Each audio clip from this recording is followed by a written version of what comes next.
Hello dear students, कैसे हैं आप सभी। उम्मीद करते हैं आप सभी अच्छे होंगे।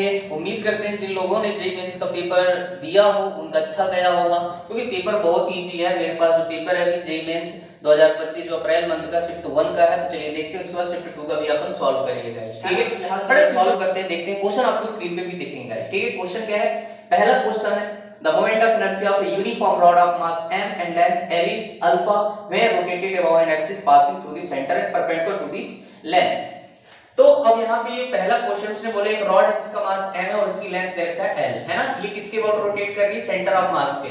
ठीक है, तो इसका मोमेंट ऑफ इनर्शिया कितना होता है आपको पता है, ml² / 12, और इसके मोमेंट ऑफ इनर्शिया दे रखा है उसने अल्फा दे रखा है। क्लियर है। इसके बाद बोला है कि the rod is broken into equal halves and arrange as shown in the figure. तो देख लेना, आपको फिगर में बताया हुआ है। ठीक है, इसको दो पार्ट्स में ब्रेक करके इसको जो है कुछ ऐसा जो है अरेंजमेंट यहाँ पे दे रखा है, ऐसा अरेंजमेंट जो गाइस यहाँ पे दे रखा है। ठीक है, मतलब ये लेंथ l/2, ये भी l/2, तो इसका जो मोमेंट ऑफ इनर्शिया हो जाएगा ये आपके इनिशियल फाइनल जो भी आपको मानना है, आई टेस्ट में इसको बोल रहा हूं। तो मास कितना हो जाएगा ये m/2, इसका मास कितना हो जाएगा m/2, लेंथ कितनी हो जाएगी l/2, इसकी भी लेंथ कितनी हो जाएगी l/2। तो किसी एक का निकाल लो। ठीक है, तो कितना हो जाएगा, सेम फार्मूला अप्लाई करोगे तो आई टेस्ट कितना हो जाएगा m/2, कितना हो जाएगा l/2 का होल स्क्वायर डिवाइडेड बाय 12। दोनों के लिए 2 से मल्टीप्लाई कर देना, दोनों के लिए 2 से क्या कर दोगे मल्टीप्लाई, तो आंसर आ गया यार, हो गया ना, सिंपल है। तो क्या हो जाएगा m/2 और नीचे आपका 12 और ऊपर कितना लिखा है l² डिवाइडेड बाय 4 हो जाएगा। यहाँ पे 2 से मल्टीप्लाई, 2 ने 2 के बल्ले बल्ले कर दिया भाई, तो कितना हो जाएगा ml² डिवाइडेड बाय 12 और एक्स्ट्रा में क्या है 1/4। तो आंसर जो आई डैश आ जाएगा दैट इज α/4। ठीक है ना, सिंपल सा क्वेश्चन है, कोई बड़ी बात थोड़ी है। ठीक है, चलिए नेक्स्ट क्वेश्चन देखते हैं। नेक्स्ट क्वेश्चन है 2 point charges given 90 are placed at a distance of l from each other then the electric field is 0 at। Simple सा क्वेश्चन है, न्यूट्रल पॉइंट का जो है कंडीशन का क्वेश्चन है। तो यहाँ पे आपको दो चार्ज दे रखे, q, एक आपके पास 9q। ठीक है, both are separated distance l आपको दे रखा है। क्लियर। तो मान लो एक पॉइंट है जहां पे इलेक्ट्रिक फील्ड 0 करना है आपको। ठीक है, तो यहां से x है तो यहां से कितनी हो जाएगी l - x हो जाएगी। ठीक है, ये क्वेश्चन सिंपल है यार, आया समझ को, आपको क्लास में सिखाया जाता है। तो यहाँ पे इलेक्ट्रिक फील्ड 0 है तो इसकी वजह से यहाँ पे इलेक्ट्रिक फील्ड प्लस का है, ये भी प्लस का है, तो इसकी वजह से प्लस से 2, तो कितनी हो जाएगी kq divided by distance x²। तो इसकी वजह से इधर, इसकी वजह से इधर, तो नेट क्या हो जाएगी k 9q divided by l - x से क्या कर दोगे होल स्क्वायर। समझ रहे हैं कि नहीं, है ना। इसकी इधर होगी, इसकी इधर, नेट आपको 0 करना है, तो आप देख लो यहाँ पे k ने k को मार दिया, q ने q को मार दिया। समझे, तो l - x divided by x का होल स्क्वायर, इधर क्या बचेगा 9, इसका स्क्वायर रूट लोगे तो क्या हो जाएगा l - x divided by x equal to क्या हो जाएगा 3, है ना। अब इसको सॉल्व कर लो यार, l - x इक्वल टू कितना हो जाएगा 3x, तो l की वैल्यू कितनी आ जाएगी 4x। ठीक है, तो x इक्वल टू कितना हो जाएगा l/4। ठीक है, तो x q से कितनी डिस्टेंस पे है, न्यूट्रल पॉइंट l/4 पे, अगर यहां से निकालना है तो l - x कर लेना, you will get your answer. ठीक है, तो आई नो की चीज आपको समझ आई होगी, सिंपल सा क्वेश्चन है। तो यहाँ पे लिखा है डिस्टेंस l/4 फ्रॉम q, है ना, q से कितने पर l/4 पे, और यहां से कितनी हो जाएगी 3l/4 पे। ठीक है, निकाल लें। ठीक है, चलिए आगे बढ़ते हैं next question guys. Next question बड़ा ही सिंपल है, उसमें पेन भी नहीं चलाना था। Square shape lamina of mass M is at rest, find the value of f। यहां पे एक आपको स्क्वायर टाइप का जो लैमिना बना के दिया हुआ है, इसके सारे कॉर्नर्स पे जो है ऐसे फोर्सेस लगाए हुए हैं मैंने ऐसे। ठीक है, और ये रेस्ट पे है, और आपको पता है इस लैमिना को अगर रेस्ट पे रखना है, मतलब इक्विलिब्रियम कंडीशन में रखना है, तो यहाँ पे हर जगह जो फोर्स लगाए हुए 10 न्यूटन 10 न्यूटन 10 न्यूटन, इसमें पेन भी नहीं चलाना था भाई साहब। सारे क्वेश्चन ऐसे हैं भाई कि तुम जो है कुछ सेकंडों में ही कर सकते थे। ठीक है, यहाँ पे कुछ ऐसा क्वेश्चन जो है आपको दिया हुआ है, सॉरी यहाँ उसने F बोला और यहाँ पे आपका 10 न्यूटन दिया हुआ है। ठीक है, ये लैमिना है, इस पे ऐसे फोर्सेस जो है मेंशन किए हुए, F की वैल्यू पूछ रहा है कि बताइए F कितना होगा। तो सिंपल सी बात है, रेस्ट पे है, रेस्ट पे बोले तो इक्विलिब्रियम पोजीशन में रखना है, तो सारे फोर्सेस एक दूसरे का बैलेंस करना चाहिए। आया समझ, तो हर जगह पे इसका F की वैल्यू भी क्या मस्ट बी 10 न्यूटन ही होना चाहिए, तभी इक्विलिब्रियम में रेस्ट पे रहेगा। ठीक है, अदरवाइज प्रॉब्लम हो जाएगी, बॉडी किसी डायरेक्शन में क्या कर जाएगी, मूव कर जाएगी, उस डायरेक्शन में जिधर रिजल्टेंट आपका होगा। ठीक है, तो अगर रिजल्टेंट फोर्सेस पे 0 करना है तभी किस में रहेगी, रेस्ट पे रहेगी, तो इसकी वैल्यू कितनी होनी चाहिए 10 न्यूटन। हो गया ना, सिंपल है यार, पेन भी नहीं चलाना था। ठीक है, आगे बढ़े। नेक्स्ट क्वेश्चन है, आप देख सकते हो, the figure shows an infinite plane having uniform charge density sigma and small charge particle having charge q and mass m suspended by a light insulating thread, find sigma if the charge is in equilibrium. यार simple सा question है यार, कितना मरियल question है, यहाँ पे आपको ऐसे दे रखा है। ठीक है, प्लस पॉजिटिव चार्ज की कोई, ठीक है, इनफाइनाइट शीट। और यहाँ पे जो है आपको जो है धागा दे रखा है ऐसे वर्टिकल से ऐसे लटकाया हुआ है, इसे मैं इसको साइड में बना के देता हूँ। यहाँ से एंगल दे रखा है 45, ठीक है। इस पे चार्ज जो है क्यू है, मास m दे रखा है, तो ये इक्विलिब्रियम है। तो इक्विलिब्रियम के लिए ये इस पे इलेक्ट्रिक फील्ड जो है फोर्स लगाएगी, इसकी वजह से यहाँ पे इलेक्ट्रिक फील्ड फोर्स कितना लगाएगी, F = Q * इसका नीचे लगेगा mg, है ना। इस पे टेंशन T आएगा, आया समझ में। तो यहाँ से मैं अगर इसके कंपोनेंट करूँ टेंशन के, कोई थ्रेड है तो यहाँ पे अगर 45 तो ये भी 45 होगा अल्टरनेटिव एंगल, तो यहाँ पे आ जाएगा T cos 45। सिंपल क्वेश्चन है यार, ये हो जाएगा T sin 45। भाई साहब समझ रहे कि नहीं, ये तो तुम कितनी बार लिखते हो यार, T sin 45, ठीक है। तो सीधा सीधा बैलेंस कर लो ना यार, ठीक है। एक दूसरे को बैलेंस करेंगे, वर्टिकल कंपोनेंट हॉरिजॉन्टल कंपोनेंट, यहाँ पे क्या लिखोगे, T sin 45 divided by T cos 45, देख लो ना यार, T sin 45 divided by T cos 45 direct लिख रहा हूँ, ठीक है। यहाँ पे कितना हो जाएगा देखो, QE divided by mg, T ने T को मार दिया, आंसर कितना आएगा 1045। यहाँ पे 1045 की वैल्यू हो जाएगी 1, और यहाँ पे QE, Q तो Q रहेगा, E की वैल्यू कितनी होती है आपको पता है, सीट की वजह से, है ना। सीट की वजह से इलेक्ट्रिक फील्ड होती है इनफाइनाइट सीट की वजह से, जिस पे चार्ज डेंसिटी सिग्मा है, that is sigma divided by 2 epsilon not, ठीक है। तो सिग्मा डिवाइडेड बाय यहाँ पे नीचे आ जाएगा 2 एप्सिलॉन नॉट mg। मुझे सिग्मा चाहिए तो सिग्मा की वैल्यू कितनी आ जाएगी, इधर आएगा तो 2 epsilon not mg divided by q। मरियल क्वेश्चन है, अब इससे क्या ही हो सकता है, ठीक है यार। कुछ ही सेकंडों में तुम क्वेश्चन कर सकते थे भाई, क्लियर है। सिंपल सा क्वेश्चन था, कोई बड़ी बात नहीं है, सेकंडों में क्वेश्चन उड़ा सकते हो तुम, ठीक है। चलिए आगे बढ़ते हैं। नेक्स्ट क्वेश्चन है, find the ratio of gamma equal to Cp/Cv for two gases having degree of freedom F = 3 F = 5। Simple सा क्वेश्चन है, गामा इक्वल टू आपको दे रखा है Cp डिवाइडेड बाय Cv, और Cp की वैल्यू होती है 1 + F डिवाइडेड बाय 2 * R, और Cv की वैल्यू होती है कितनी यहाँ पे F/2 * R। जब इसको सॉल्व करोगे so you will gate 1 + 2/F, ठीक है। डिग्री ऑफ फ्रीडम के टर्म्स में गामा आपका ये निकल आएगा।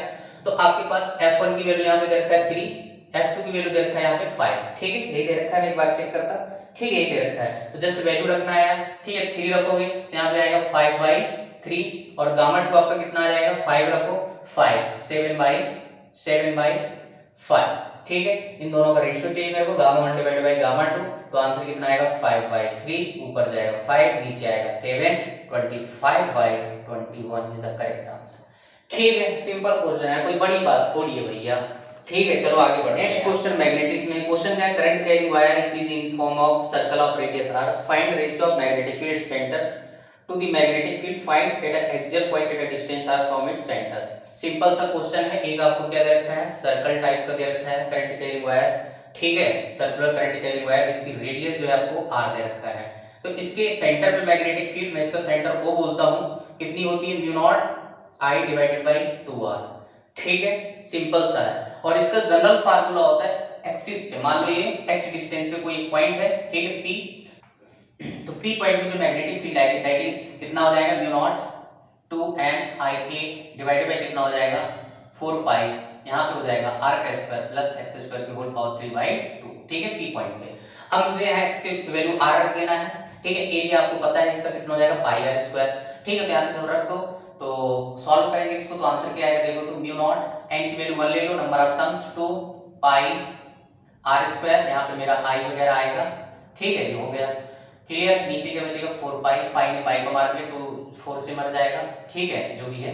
और यहाँ पे r स्क्वायर, तो r square plus r square 2r square की होल पावर 3/2 हो जाएगा। ध्यान से देखो ये आपका गया, ठीक है। तो Vp = कितना आएगा, mu naught I r square, नीचे बचेगा 2 मल्टीप्लाई 2√2 हो जाएगा, ठीक है। 2 की पावर 3/2, तो आप इसको 2√2 लिख सकते हो, नहीं यहाँ पे बचेगा r की पावर 3, क्लियर है, क्यों 8 2 2 कैंसिल आउट हो जाएगा, तो यहाँ से आपका ये हो जाएगा। तो कितना आएगा Vp आपका आ जाएगा mu naught I divided by 4√2, clear into r, तो ये आपके पास रिजल्ट बच जाएगा। अब यहाँ पे इन दोनों का रेशियो निकालना है, VO डिवाइडेड बाय Vp, तो निकाल दीजिए भाई, ठीक है। तो म्यू नॉट I ऐसे कैंसिल हो जाएगा, mu naught I divided by 2r, और यहाँ पे 4√2 r divided by mu naught I, उड़ गया भाई साहब, r ने r को मार दिया, 2 ने 4 को मारा, तो आंसर आएगा 2√2 इज द करेक्ट आंसर, ठीक है। तो ये आपका आंसर हो जाएगा, सिंपल सा क्वेश्चन था, कोई बड़ी बात नहीं है, ठीक है। आगे नेक्स्ट क्वेश्चन है भाई SHM से, बड़ा सिंपल क्वेश्चन है। 2 SHM bar super impose on a particle moving along x axis, it x1 आपको दे रखा है, x1 = a sin omega t, और कुछ है क्या, सिर्फ ओमेगा t दे रखा है। x2 आपको दे रखा है a sin A sine omega T plus pi by 3। ठीक है, ये आपको दो एसएचएम दे रखे हैं, acceleration of the particle is, omega की वैल्यू दे रखा है आपको 5। ठीक है, तो अब ये चीज है, सिंपल सा क्वेश्चन है यार, ये आपको कॉन्सेप्ट जो है पढ़ाया जाता है कि जब दो एसएचएम सुपर इंपोज करते हैं तो आपको रिजल्टेंट निकालना पड़ता है। रिजल्टेंट कैसे निकलता है, x1 plus x2, vector sum कर लो यार। ठीक है, तो अब यहाँ पे देखो दोनों के दोनों साइन के फंक्शन है। ठीक है, अब यहाँ पे अगर साइन कॉस के होते तो आपको एक में लाना पड़ता है, तो साइन में है तो कॉस में। अब जब दोनों के दोनों साइन में, तो मेरा काम आसान हो गया। तो इन दोनों का फेज डिफरेंस कितना आएगा, 5 की वैल्यू आएगी, दैट इज पाई बाई 3। ठीक है, अब मुझे यहाँ पे रिजल्टेंट या नेट एम्पलीट्यूड निकालना है। तो ए नेट जो आपका आएगा दोनों एसएचएम का, a1 का स्क्वायर प्लस a2 का स्क्वायर। याद है भाई साहब क्या होता है, a1 का स्क्वायर प्लस a2 का स्क्वायर, या फिर ऐसे बोल सकते हैं a का स्क्वायर पर b का स्क्वायर 2ab cos थीटा है cos फाई, जो भी फेज डिफरेंस उनके बीच है ना। यहाँ एम्पलीट्यूड दोनों का सेम है, तो a का स्क्वायर प्लस a का स्क्वायर। ठीक है, 2a1 a2 या ab जो भी है, तो यहाँ पे हो जाएगा 2a स्क्वायर। ठीक है, और cos फाई, फाई कितना है बेटा, पाई बाई 3, तो cos फाई बोले तो cos 60, पाई बाई 3 मतलब cos 60, इसको मैं 60 लिख सकता, 60 डिग्री। तो cos 60 वैल्यू कितनी होती, 1/2, 2 ने 2 को मार दिया, सॉरी यहाँ पे हो जाएगा कितना आंसर आएगा बेटा, a का स्क्वायर 3a स्क्वायर। क्लियर है, तो रिजल्ट ही तो मेरा हटाया जाता है कि भाई साहब जब भी दो वेक्टर के बीच एंगल 60 डिग्री दिया जाए, दोनों के मैग्नीट्यूड बराबर हो जाए, तो उस केस में आंसर जो आएगा √3a आ जाएगा। ठीक है, तो आपका रिजल्टेंट एम्पलीट्यूड आ गया।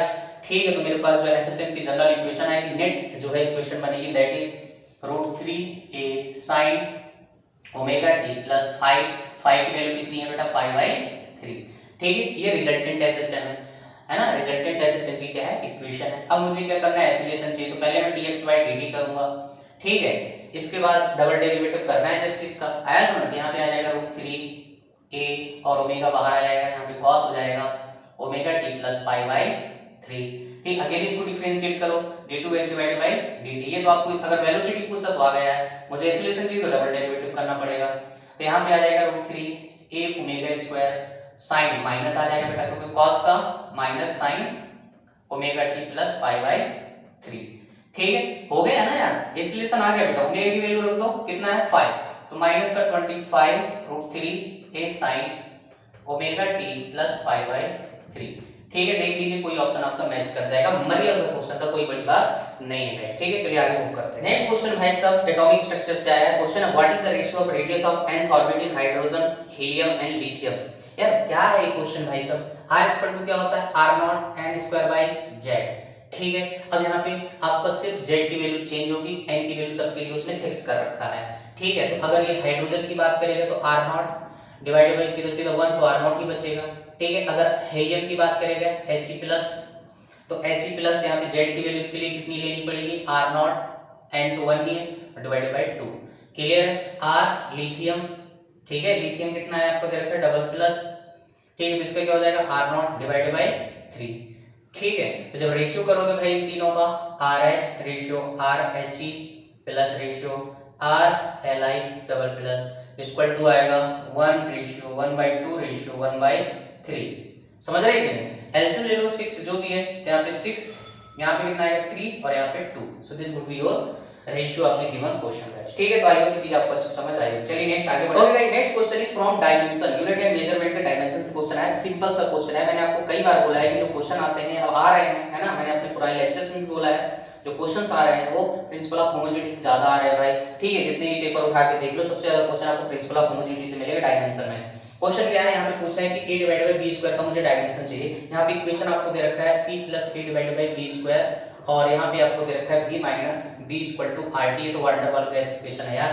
ठीक है, अब यहाँ पे प्रिंसिपल ऑफ होमोजेनिटी ये कहता है कि ये दोनों टर्म तभी ऐड और सब्ट्रैक्ट होंगे जब इन दोनों टर्म का डायमेंशन क्या हो, सेम हो। तो dimension of p equal to dimension of a divided by b square. p pressure है, b वॉल्यूम है, तो a इक्वल टू क्या आ जाएगा, p v स्क्वायर। प्रेशर का डायमेंशन क्या होता है, प्रेशर आपको पढ़ाया जाता है फोर्स डिवाइडेड बाय एरिया। ठीक है, ml t की power -2 divided by l square. l को बल्ले बल्ले कर दिया, कितना आएगा, ml इनवर्स t की पावर -2 आया समझ। प्रेशर वॉल्यूम में कितना आएगा, l की पावर 3। ठीक है, तो यहाँ पे कितना रख दोगे, ml इनवर्स t की पावर -2 और l की पावर 6 हो जाएगा बेटा, क्यों, वहां पे l की पावर 3 है और 3 2 जा 6, तो कितना आंसर आएगा, m l की पावर 5 -1 प्लस 6 t की पावर -2। a का डायमेंशन आ चुका है आपके सामने। ठीक है, इसके बाद मुझे b का चाहिए, तो b इक्वल टू सीधा सीधा क्या आएगा, l की पावर 3। अरे दिख रहा है बाबा, वॉल्यूम आया समझ में? p इक्वल टू b, क्योंकि इन दोनों का डायमेंशन आपस में क्या होना है, बराबर होना है भाई, तभी तो ये सब्ट्रैक्ट होंगे ना। ठीक है, तो आपका ये हो जाएगा बेटा, उठा के रखो कहाँ पे, यहाँ पे, तो कितना हो जाएगा m l की पावर 5 t की पावर -2 और डिवाइडेड बाय l की पावर 6 हो जाएगा। तो ऑलरेडी स्क्वायर लगा हुआ है। ठीक है, यहाँ पे मुझे a divided by b square का डायमेंशन चाहिए, ये मर गया भाई। डायमेंशन कितना आएगा, ml इनवर्स t की power -2, this is the dimension of a divided by b square. Clear है, आया बात समझ में? मरियल से क्वेश्चन है यार, कुछ ही सेकंड में उड़ा सकते हो तुम। ठीक है, चलिए भाई आगे बढ़ते हैं। क्वेश्चन मैथ द कॉलम्स में अगेन डायमेंशन से क्वेश्चन पूछा है भाई साहब। कोएफिशिएंट ऑफ विस्कोसिटी दे रखा है, स्ट्रेन दे रखा है, कंप्रेसिबिलिटी दे रखा है, प्रेशर ग्रेडियंट दे रखा है, और आपको पता है स्ट्रेन का कोई डायमेंशन नहीं होता। ठीक है, तो सेकंड का फर्स्ट ऑप्शन हो जाएगा a m0 l0 t0, देख सकते हो। कोएफिशिएंट ऑफ विस्कोसिटी अगर नहीं आ रहा तो चलता है। कंप्रेसिबिलिटी क्या होता है, कंप्रेसिबिलिटी बल्क मॉडुलस से क्या होता है, उल्टा होता है, और बल्क मॉडुलस का डायमेंशन वही होता है जो प्रेशर का होता है। आया समझ में? ये चीज आपको अगर आती तो अच्छी बात है यार, नहीं आया समझ में? ठीक है, तो यहाँ से आप निकाल सकते हैं कोएफिशिएंट ऑफ विस्कोसिटी दे रखा है ईटा, है ना, तो ईटा का डायमेंशन कैसे निकाल दो, f इक्वल टू माइनस का a eta dp divided by dx। ठीक है, यहाँ से निकाल लेते हैं, सिंपल है यार, कोई बड़ी बात थोड़ी है। प्रेशर ग्रेडियंट, प्रेशर क्या होता है, dp divided by dx, pressure gradient जो होता है dp divided by dx। Pressure का डायमेंशन ml/t की पावर -2 और नीचे क्या है l। ठीक है, तो ऊपर जाएगा तो कितना हो जाएगा ml की पावर -2 t की पावर -2। ठीक है, देख लेना आंसर आ जाएगा, कोई बड़ी बात नहीं यार, मैंने तो कॉलम से क्या है मरियल क्वेश्चन है। ठीक है, चलो आगे बढ़ते हैं, मैंने टाइम पास कर रहा है। क्वेश्चन भाई रोटेशनल मोशन से आया है। Figure shows a disc of mass, disc का मास दे रखा है भाई md इक्वल टू 5 kg, कितना kg, 5 kg। I am a disco dancer. And radius दे रखा है बेटा डिस्क की कितना, 10 centimetre, 10 multiply 10 to power -2 metre. आया समझ? ये हो जाएगा। Having axis fixed and free to rotate about its axis, a 2 kg block is suspended with the help of a string wound around the disc and released from rest. Okay, अब यहाँ पे देख सकते हो आप डायग्राम में भाई साहब, आपको क्वेश्चन स्क्रीन पे दिख रहा होगा। ठीक है, एक छोटू सा डब्बा है, ठीक है, जिसका मास जो है, ब्लॉक का मास दे रखा है यहाँ पे आपको 2 kg। ठीक है, ऐसा यहाँ पे बनाया हुआ है सेटअप, यहाँ से जो छोटू सा मास लटका रखा है 2 kg का। ये डिस्क जो है रोटेट कर सकती है, it is free to rotate, है ना। अब मुझे क्या करना है, ये जो भाई साहब कुछ हाइट तक नीचे जाएगा ना, आया समझ में? h आपको दे रखा है कितना, 0.2 मीटर। ठीक है, तो मरियल से क्वेश्चन हो गया भाई साहब। तो आपसे क्या पूछा था, angular velocity of the disc when block moves by 0.2 metre इज, g की वैल्यू आपको 10 मीटर जो है पर सेकंड स्क्वायर ले लेना है। ठीक है, तो अब ये भाई साहब मुझे ओमेगा चाहिए इसका। ठीक है, तो सिंपल सा क्वेश्चन है, एनर्जी कंजर्व कर दो, कोई बड़ी बात नहीं है यार। क्लियर, एनर्जी कंजर्व कैसे करोगे, ki plus ui equal to k final plus u final. जब ये कहां पे चला जाएगा, 0.2 मीटर पे चला जाएगा तो फाइनल 0 हो जाएगी, सिर्फ यहां पे पोटेंशियल एनर्जी होगी। ठीक है, अरे होगी कि नहीं रे बाबा? ठीक है, मैं रेफरेंस पॉइंट इसी को ले रहा हूं। ठीक है, रेफरेंस पॉइंट इसी को ले रहा हूं, तो यहां से ki कितनी हो जाएगी, हाफ mv² प्लस, क्लियर है, छोटू सा मास का, इसका काइनेटिक एनर्जी प्लस इसका कितना हो जाएगा, घूमने वाले का, half i omega square. Clear है, initial potential energy 0, final kinetic energy 0, final potential energy mgh, छोटे वाले डब्बे का, तो वो तो कहीं नहीं जा रहा है, छोटू वाला डब्बा नीचे आ रहा है। ठीक है, तो मुझे चाहिए बेटा ओमेगा, तो ओमेगा मेरा निकल आया। कैसे निकालोगे, देखो यहाँ पे 2 को उधर भगा दो। ठीक है, तो आंसर कितना बचेगा, mv², v की वैल्यू ओमेगा ले लेना। ठीक है, v की वैल्यू ओमेगा यहाँ पे पुट कर देना, प्लस अब डिस्क है तो यहाँ पे कितना हो जाएगा, डिस्क का मोमेंट ऑफ इनर्शिया ऐसे रोटेट कर रहा है, m capital M r² divided by 2। ठीक है, into omega square, moment of inertia of disc small m gh। ठीक है, h की वैल्यू दे रखा है, g की वैल्यू दे रखा है, पुट कर देना। यहां से मेरे पास v की वैल्यू कितनी रख दोगे, m v equal to omega square, radius disc की कैपिटल r यहां पे ले रहे हो तो कैपिटल r ले लेना। ठीक है, तो ओमेगा स्क्वायर कैपिटल r²। ठीक है, तो यहां से ओमेगा स्क्वायर जो है कॉमन आ जाएगा बेटा, और यहां पे हो जाएगा m r² divided by 4 omega square equal to mgh। ठीक है, क्लियर। जब आप ओमेगा इसको सॉल्व करोगे तो ओमेगा जो आएगा कुछ स्क्वायर रूट में आएगा, जब इसको सॉल्व करोगे तो आंसर आएगा 40/3 रेडियन पर second is the correct answer. ठीक है, सिंपल सा, कोई बड़ी बात नहीं है, कॉन्सेप्ट मैंने पूरा बता दिया है। जस्ट आपको क्या करना है, ओमेगा स्क्वायर यहां से कॉमन लेना है, mgh पे यहीं पे रखने देना, नीचे चला जाएगा, स्क्वायर रूट लगा देना, वैल्यू पुट कर देना, m की वैल्यू 2 kg, कैपिटल M की वैल्यू 5 kg, r की वैल्यू मैंने आपको बताई दिया है, और g की वैल्यू जो है आपको दे रखा है 10 मीटर पर सेकंड स्क्वायर। ठीक है, पुट करोगे you will get your answer. ठीक है, सिंपल सा है, कोई बड़ी बात नहीं। चलिए बढ़ते हैं नेक्स्ट क्वेश्चन की तरफ। Next question, speed of boat in still water is 27 kilometre per hour and speed of river flow is 9 kilometre per hour. if boat rows at angle 150 with the river flow and it takes 30 seconds to cross the river, find the width of the river। ठीक है, simple सा question है, मेरे पास एक river है ऐसा, ठीक है, यहाँ पे ऐसा बनाया हुआ है, बोट इधर जा रही है, रिवर इधर जा रही है, यहाँ से एंगल बन रहा है 150 डिग्री, तो यहाँ से कितना बन जाएगा 30 डिग्री। क्लियर है, क्योंकि टोटल तो आपका 180 होना है। ठीक है, तो मैं इसके कंपोनेंट लेता हूँ भाई, रिवर इधर जा रही है वी और इधर ये बोट जा रही है। ठीक है, तो बोट की रफ्तार विद रिस्पेक्ट टू रिवर इधर है, तो मैं इसको वी बोल दूंगा। तो इसका इधर कंपोनेंट वी कितना आ जाएगा cos 30। क्लियर, ये दोनों आपस में क्या हो जाएंगे, कैंसिल करेंगे, क्योंकि इसको क्या करना है, क्रॉस करना है इसको रिवर को। ठीक है, तो इसका इधर कंपोनेंट कौन सा क्रॉस कराएगा, वी आर sin 30। क्लियर, मान लो इसकी विड्थ कितनी है w, आया समझ, इसको क्रॉस करने में जो टाइम लगेगा दे रखा है उसने कितना 30 सेकेंड। तो मुझे इसकी क्या चाहिए, विड्थ चाहिए, तो विड्थ के लिए कौन सा वेलोसिटी और कौन सा कंपोनेंट जो है पिक्चर में आ रहा है, ये वाला। ठीक है, तो velocity V sin 30 equal to क्या होता है बेटा, speed equal to distance divided by time, distance बोले तो विड्थ डिवाइडेड बाय टाइम, तो w इक्वल टू आ जाएगा वी की वैल्यू दे रखा है 27 kilometre per hour multiply sin 30 की वैल्यू 1/2 और टाइम कितना दे रखा है 30 सेकंड। क्लियर है, तो विड्थ आपके पास निकालना पड़ेगा, आपको कितना आएगा 27 किलोमीटर को मीटर पर सेकंड में कन्वर्ट करना, तो 5/18 से मल्टीप्लाई कर देना, ये आपको आता है भाई साहब। ठीक है, 30 डिवाइडेड बाय 2। ठीक है, जब इसको सॉल्व करोगे ये आपका कट रहा है भाई, 9 2 जा 9 3 जा। ओके गाइस, तो जब इसको सॉल्व करोगे है ना, मल्टीप्लाई करो, इसको सॉल्व करो, सी विल गेट 112.5 मीटर समथिंग जो है आपका आंसर आ जाएगा, जो रिवर की विड्थ होगी गाइस। ठीक है, तो सिंपल सा क्वेश्चन, तो कोई बड़ी बात नहीं है गाइस। ठीक है, रिवर बोर्ड प्रॉब्लम से क्वेश्चन आया हुआ है। ठीक है, चलिए आगे बढ़ते हैं। Next question guys, Zener diode semiconductor से आया हुआ है। The figure shows an electrical circuit with a Zener diode having a rated voltage VZ equal to 30 volt, find the current through the diode in milli ampere. ठीक है, तो मुझे क्या चाहिए, डायोड बोले तो जेनर डायोड से मुझे करंट चाहिए। तो यहाँ पे मैं आपको इक्वेशन बता देता हूँ, सीरीज करंट जो होता है, यहाँ पे अगर मैं पूरा डायग्राम बनाऊं, ठीक है, तो यहाँ पे मेरे पास इनपुट वोल्टेज जो है दे रखा है, यहाँ पे सीरीज रेजिस्टेंस, यहाँ पे जो आपका जेनर डायोड लगाया हुआ है। ठीक है, और यहाँ पे जो है लोड रेजिस्टेंस। ठीक है, सर्किट जो है आपका पूरा ऐसे होता है, और इसकी क्रॉस VL, ये आपका RL। ठीक है, यहाँ से करंट जाएगा IS, यहाँ से जाएगा आपका IL, यहाँ से जाएगा आपका IZ।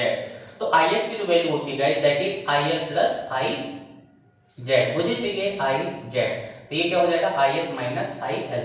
IL की वैल्यू कैसे निकालोगे, VL divided by RL। VL कितना हो जाएगा, इसकी दे रखा है वैल्यू VZ कि VZ की 30 वोल्ट, ये दे रखा है आपको 90 वोल्ट इनपुट। आया समझ में? अब देखो बेटे, ये दोनों पैरेलल में होते हैं। अब 90 इज ग्रेटर देन 30 वोल्ट है, तो अब ये एक्टिव रीजन में आएगा, तो एक्टिव रीजन में आएगा तो इसका मतलब ये है, मतलब ब्रेकडाउन रीजन बोल सकते हो। तो ये जो है आपका 30 वोल्ट, इसकी क्या है पैरेलल है, तो इसका भी कितना हो जाएगा 30 वोल्ट हो जाएगा। ठीक है, तो अब यहाँ पे क्या हो जाएगा 30 डिवाइडेड बाय आपके पास RL की वैल्यू जो है दे रखा है, कितना दे रखा है 5000। ठीक है, IL यहाँ से निकल जाएगा, IS आपके पास कैसे आ जाएगा, IS जो आता है बेटे, यहाँ पे जो है आपको रेजिस्टेंस दे रखा है 400 ओम। ठीक है, तो आपके पास जो आएगा 90 minus 30 divided by V input minus VZ divided by RS, ये आपका रेजिस्टेंस RS है, दैट इज 400।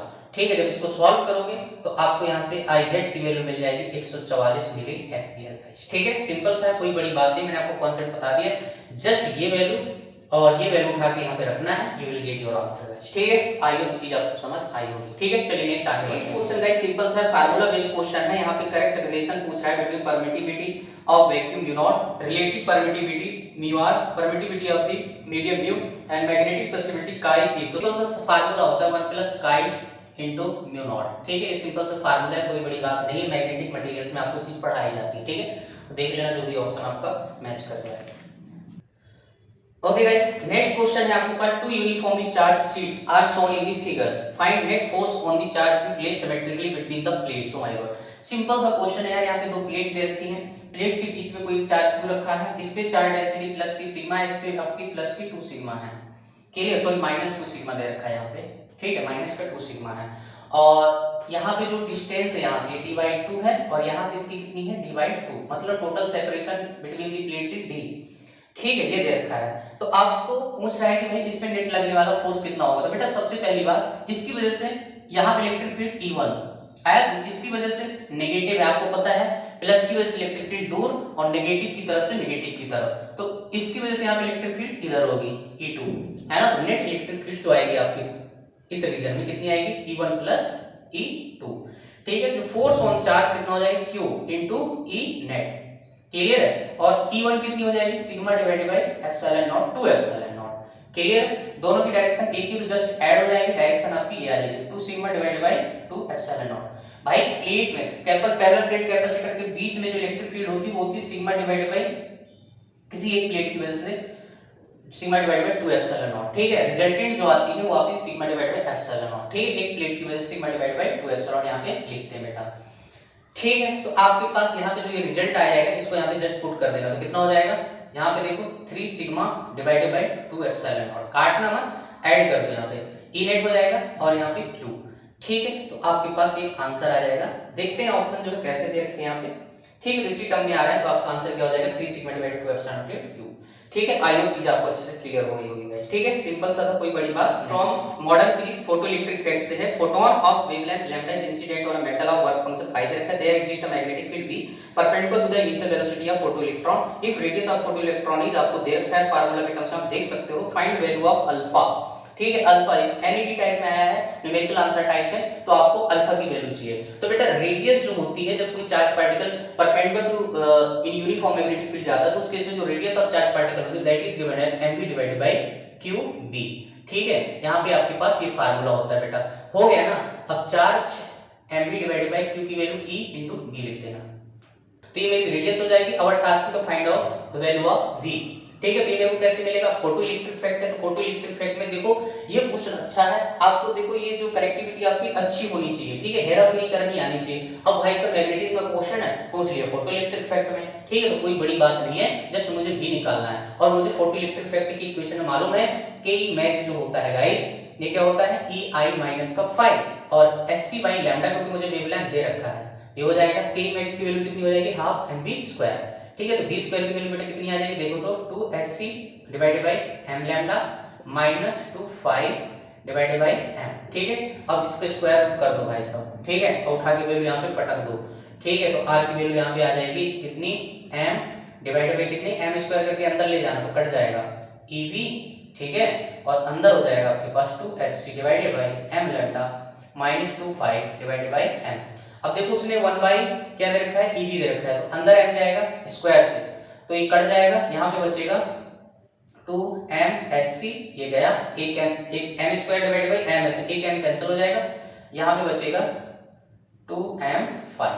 ठीक है, आई होप ये चीज आपको अच्छे से क्लियर हो गई होगी गाइस। ठीक है, यहाँ से 2 आप कॉमन ले सकते हो, तो यहाँ से 2 कॉमन लोगे तो 1 बाई ev और अंदर बचेगा 2 और mhc divided by lambda minus का m फाई। ठीक है, तो अल्फा की जो वैल्यू आएगी दैट इज 2। ठीक है guys, next question is from ray optics. Ray optics में रिफ्रैक्शन थ्रू स्फेरिकल सरफेस है, बड़ा सिंपल क्वेश्चन है, you can see. Question in the figure show the spherical surface of radius जो दे रखा है उसकी आपके पास कितना है 40 सेंटीमीटर दे रखा है। क्लियर है, separating two mediums of refractive index 1 और दूसरे का दे रखा है 1.5। A point object in the medium जो है 1 में रखा हुआ है 20 सेंटीमीटर पे। ठीक है, आपको क्या फाइंड करना है, इमेज जो फॉर्म हो रही है उसकी जो डिस्टेंस x सेंटीमीटर दे रखा है तो x की वैल्यू बताना है, मतलब सीधी सी बात है मुझे पोजीशन ऑफ इमेज बतानी है भाई। ठीक है, तो आपके पास ये स्फेरिकल सरफेस ऐसे दे रखा है गाइस। ठीक है, यहाँ पे आपके पास ऑब्जेक्ट रखा हुआ है कितने सेंटीमीटर पे 20 सेंटीमीटर पे।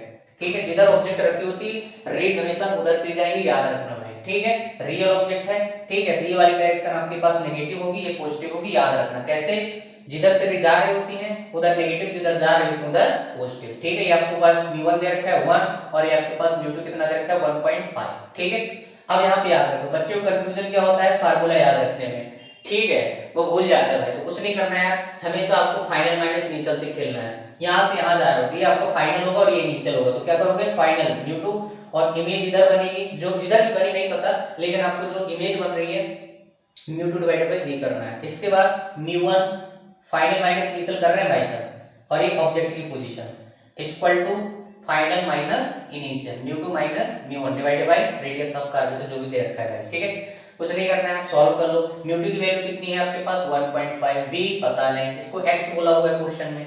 μ1 कितना है बेटा, μ1 आपके पास 1 है और u कितना है इधर है तो माइनस का 20, माइनस माइनस क्या हो जाएगा प्लस, और इधर कितना आ जाएगा μ2 1.5 माइनस 1, r की वैल्यू 40 सेंटीमीटर दे रखा है। ठीक है, इसको सॉल्व कर लेना। जब इसको सॉल्व करोगे यहाँ पे, ठीक है, तो यहाँ पे कितना आएगा 0.5 डिवाइडेड बाई 40, ठीक है, जब इसको सॉल्व करोगे, so after solving it you will gate -40 centimetre जो है आपका आंसर मिल जाएगा, ठीक है। आई होप ये चीज आपको अच्छे से क्लियर हो गई हो। Next question is from motion straight line average speed से आया, सिंपल सा क्वेश्चन है यार, इससे मरियल क्वेश्चन क्या ही हो सकता है। Particle is moving with a constant speed v1 equal to 5 metre per second for a distance x and remaining 3x/2 distance with a constant speed v2, find v2। v2 आपको find करना है यदि journey की जो है average speed आपको दे रखा है 5/7 मीटर पर सेकंड। तो सपोज करो मेरे पास जो सफर है, जर्नी है मेरी, ए से स्टार्ट हुई, यहाँ पे b, यहाँ से c, ठीक है, यहाँ पे डिस्टेंस मैंने x चला कितने मीटर पर सेकंड से, 5 मीटर पर सेकंड से, ठीक है। यहाँ पे मैंने स्पीड v2 से चला और यहाँ पे डिस्टेंस कितनी भाई इसकी, ये दे रखा है आपको 3x/2, ठीक है। मान लो यहाँ पे टाइम कितना लगा होगा, यहाँ पे t1, यहाँ पे कितना लगा होगा t2, हो गया यार क्वेश्चन, ठीक है। तो टोटल डिस्टेंस कितनी हो गई बेटा, देखो यहाँ पे, तो मैं टोटल डिस्टेंस कितनी चलना है, x + 3x/2, तो कितना हो जाएगा 5x/2, ठीक है। अच्छा v1 कितना हो जाएगा, x डिवाइडेड बाई t1, तो t1 की वैल्यू कितनी आ जाएगी, x डिवाइडेड बाई v1 की वैल्यू कितनी है 5। ऐसे आप सिमिलर किसके लिए निकालोगे, v2 के लिए, तो v2 कितना हो जाएगा 3x/2 t2, तो t2 की वैल्यू आपके पास कितनी आ जाएगी 3x divided by 2 v2, clear है, ये मेरे पास आ जाएगा। नेक्स्ट आपको क्या करना है, यहाँ पे मेरे पास जो एवरेज रफ्तार होती है that is total distance divided by total time. Average कितना दे रखा है बेटा 5/7 आपको दे रखा है, ठीक है। टोटल डिस्टेंस कितनी है 5x/2, टाइम कितना है t1 + t2 टोटल टाइम, ठीक है। तो 5x डिवाइडेड बाय 2, t1 की वैल्यू आपको यहाँ से मिल गई बेटा, देखो यहाँ पे कहाँ है, यहाँ पे लिखा है x डिवाइडेड बाय 5 प्लस आपके पास v2 की वैल्यू, t2 की वैल्यू सॉरी आपके पास ये है 3x डिवाइडेड बाय 2 v2, मुझे v2 चाहिए, ठीक है। x कॉमन लेके आप निपटा सकते हो, 5 में 5 को मार दिया, ठीक है। तो आपके पास यहाँ पे क्या बन जाएगा 2/7, मैं 2 को इधर ले आया और यहाँ पे बचेगा 1 divided by 1/5 plus 3 divided by 2 v2, ठीक है। इसको क्रॉस मल्टीप्लाई करेंगे, जब इसको सॉल्व करेंगे तो after solving you will get v2 = 10 metre per second जो आपको आंसर मिल जाएगा। सिंपल सा क्वेश्चन है, टोटल टाइम पास है, कोई बड़ी बात नहीं है गाइस, ठीक है। तो ये था आपका जेईई मेन 2025 अप्रैल मंथ का फर्स्ट फेज का आपका पेपर, ठीक है। सेकंड फेज का भी अपन सॉल्व करेंगे तो आपको खुद आइडिया लग जाएगा कि क्वेश्चन जो है किस लेवल के आ रहे हैं, ठीक है, और आपकी तैयारी किस लेवल की भाई साहब, ठीक है। अगर इस लेवल के क्वेश्चन आप सॉल्व नहीं कर पा रहे हो तो समझ लो फिर तुम्हारा लेवल क्या हो सकता है, ठीक है ना। तो चलिए गाइस फिर मिलते हैं आपको नेक्स्ट वीडियो, तब तक के लिए thank you, good luck to all. Video अच्छा लगे तो यार लाइक करो, चैनल को सब्सक्राइब करो ताकि सारे वीडियोस आप तक पहुंच सके गाइस, ठीक है। Okay bye bye.